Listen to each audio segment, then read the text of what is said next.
रहीमन निज की धागा मत तोड़ो चटकाए जुड़े टूटे फिर ना जुड़े जुड़े गांठ पड़ जाए। रहीमन निज की धागा मन ही तोड़ो मत तोड़ो चटकाए टूटे फिर ना जुड़े जुड़े गांठ पड़ जाए। आज स्थिति सुप्रीम कोर्ट और भारत सरकार के बीच में यही है। ये कहानी कब से शुरू हुआ? ये कहानी शुरू हुआ खेहर साहब पंजाब से आते थे, वे chief justice of supreme court बने। एक व्यक्ति ने बिहार से जाके याचिकाएं दायर की कि बिहार सरकार में इतना बड़ा घोटाला हुआ है। खेहर साहब ने अपना आपा खो बैठे, कहा कि तत्काल याचिका वापस करो, नहीं तो 3 महीने का सजा होगा, 5 लाख रुपया जुर्माना होगा। सब सन्न रह गए, मामला समाप्त। उसके बाद Deepak Mishra ji chief justice of supreme court बने। उन्होंने पद्मावती को एक साथ पूरे भारत में फिल्माने का आदेश दे दिए।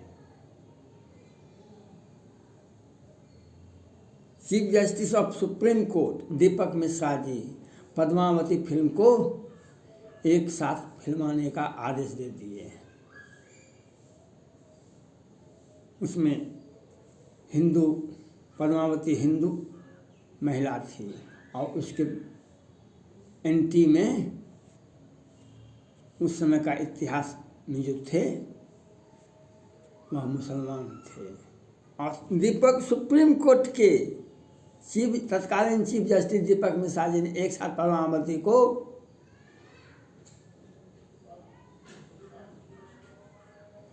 माननीय प्रधानमंत्री नरेंद्र मोदी जी सन्न रह गए, देश के बड़े बड़े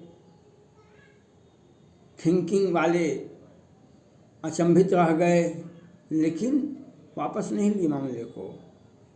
पूरे देश में हो हुआ, लेकिन उसके बाद हरिजन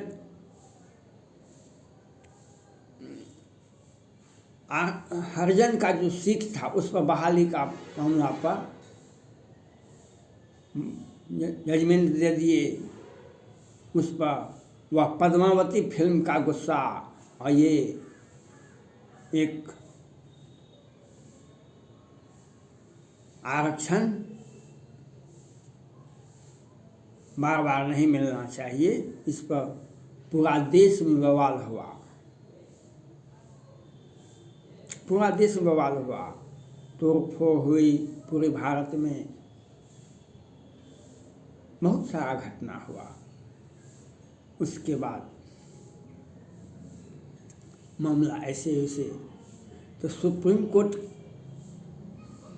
में सभी व्यक्ति जो आते हैं, जो भी न्यायाधीश होते हैं सुप्रीम कोर्ट, वे सभी विद्वान होते हैं, बुद्धिजीवी होते हैं और वकालत से ही जाते हैं। सभी का उच्च शिक्षा, अच्छी शिक्षा के साथ साथ वकालत पैसे से ही जाते हैं। वे बुद्धिजीवी और तार्किक बुद्धि के तो सबसे बड़े विद्वान व्यक्ति ही होते हैं। प्रधानमंत्री जी को सीधा सीधी समझते थे,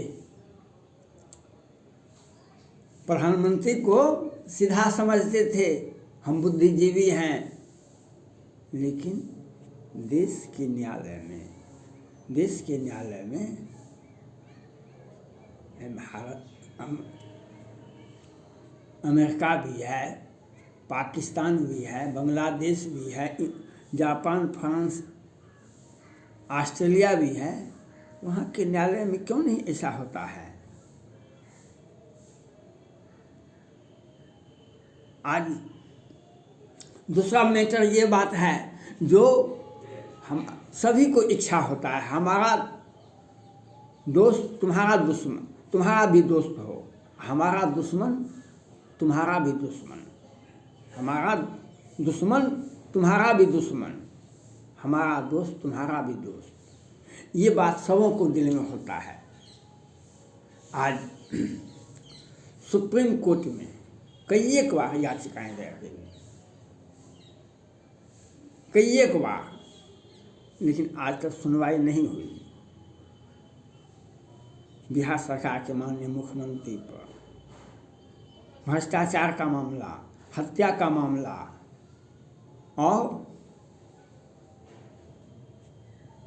रमन्ना साहब जब chief justice of supreme court थे, केस का सीरियल होता है सुप्रीम कोर्ट में, सभी कोर्ट में होता है, उसमें भी पीछे हो गया। उन्होंने जांच का आदेश दिए, कितने मामले का, कौन कौन मामले का, उन्होंने कहा जांच का हम आदेश देते हैं। उसके बाद तो जो विवाद, खट्टे अंगूर कौन खाए, खट्टे अंगूर कौन खाए, यह बात है। माननीय प्रधान जब यूपीए की सरकार थी, यूपीए की जब सरकार थी तो कुछ मामले में सोनिया गांधी जी यूपीए की अध्यक्ष थी, सब कुछ थी, वह पद पर नहीं थी, प्रधानमंत्री नहीं बनी, लेकिन वह सरकार चलाने की जिम्मेवारी सोनिया गांधी जी को ही था। उन्होंने सुप्रीम कोर्ट से आग्रह किए थे सीधा सीधी प्रेस मीडिया के सामने, जो आपके निर्णय में एकरूपता होनी चाहिए, आपके निर्णय में एकरूपता होनी चाहिए। हत्या के मामले में आप किसी को 7 साल की सज़ा, किसी को फांसी की सज़ा, किसी को आजीवन कारावास की सज़ा नहीं दे सकते हैं। मर्डर हुआ है तो 2 ही विकल्प होते हैं, हत्या का आजीवन कारावास दे दें, कठोर दंड दे दें, या फांसी दे दें। रात के अंधेरे में कोई मरता है तो उसको फांसी नहीं दिया जा सकता है, किसी भी परिस्थिति में नहीं दिया जा सकता है। दिन के उजाले में भी हत्या होता है तो उसमें फांसी नहीं देते हैं आप। निकिता तोमर की हत्या हुई दिन के उजाले में कॉलेज कैंपस में, उसके अभियुक्त को कहाँ फांसी दिया गया, साधारण सजा दी गई। और निचले में तो सलमान खान को काला हिरण मामले में 5 साल का सजा हुआ, लोअर कोर्ट ने सजा दिया, और सुप्रीम कोर्ट गए भी तो तुरंत जमानत हो गया। हाई कोर्ट गए थे, सुप्रीम कोर्ट गए थे, तुरंत जमानत हो गया। कुछ मामले में तुरंत जमानत हो जाता है, कुछ मामले में 2 बरस लग जाता है। तो वाह, प्रधानमंत्री लोकनायक होते हैं, वे देश के नायक होते हैं, देश के हीरो होते हैं। देश की सार्वभौम सत्ता राज्यसभा, लोकसभा और राष्ट्रपति के पास है। देश की सार्वभौम सत्ता राज्यसभा, लोकसभा और राष्ट्रपति के पास में है। जनप्रतिनिधि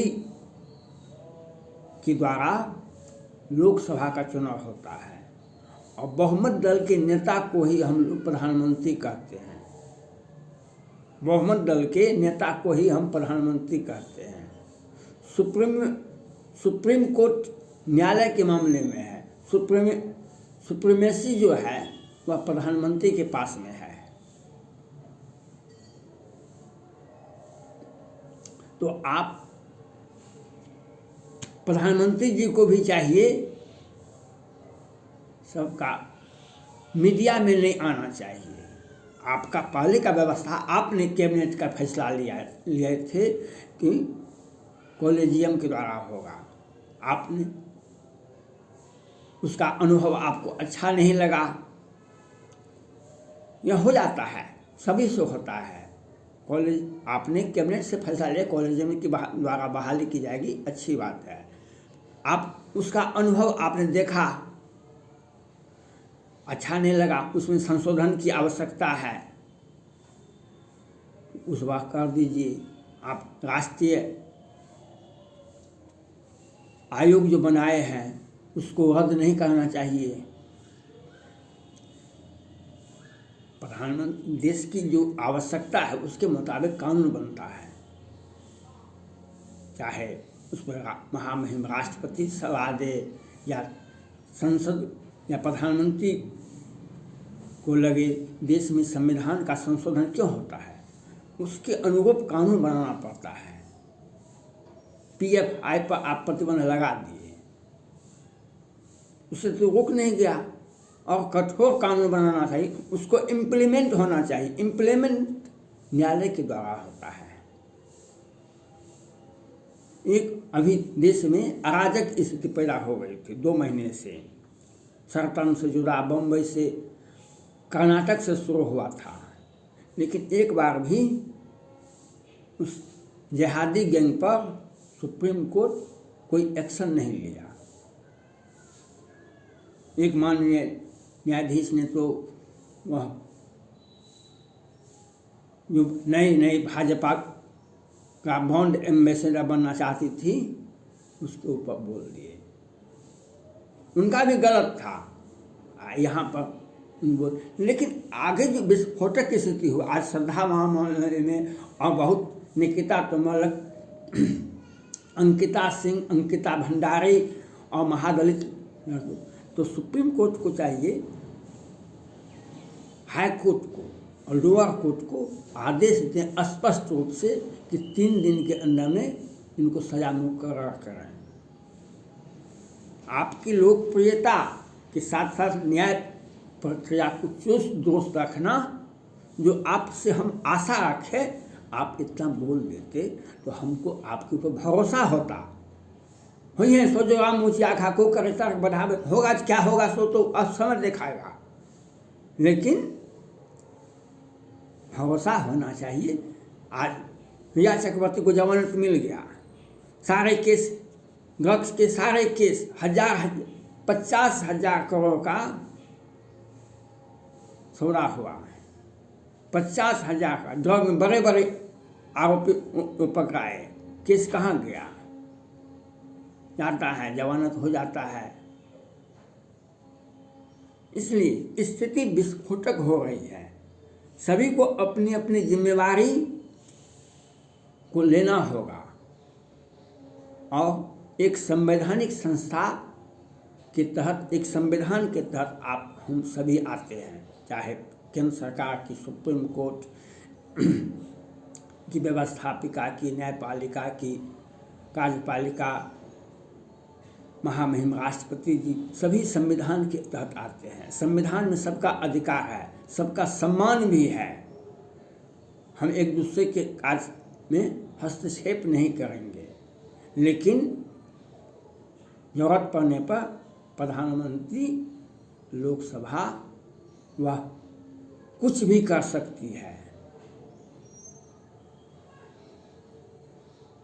जब आर्थिक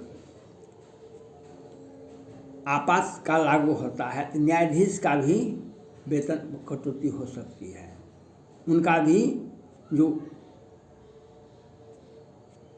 पद्मावती पर फिल्म पर जो जजमेंट दिए थे, बाद में पद्मावत हो गए। बहुत सारे मामले को पर संगीन आरोप लगाया जा सकता है, लेकिन आपको इस पर देखना होगा कि हम और केंद्र सरकार को भी अपनी मर्यादा का पालन, आप ये सब के भी हैं, ये एक व्यक्ति हमारे ही नहीं हैं, ये संपूर्ण संस्थाओं के हेड हैं। यह आपको सोचना पड़ेगा। आपको न्यायालय प्रक्रिया को सुदृढ़, मजबूत और भरोसेमंद रखना होगा। उनकी भी आज़ादी की आपको चिंता होनी चाहिए। धन्यवाद।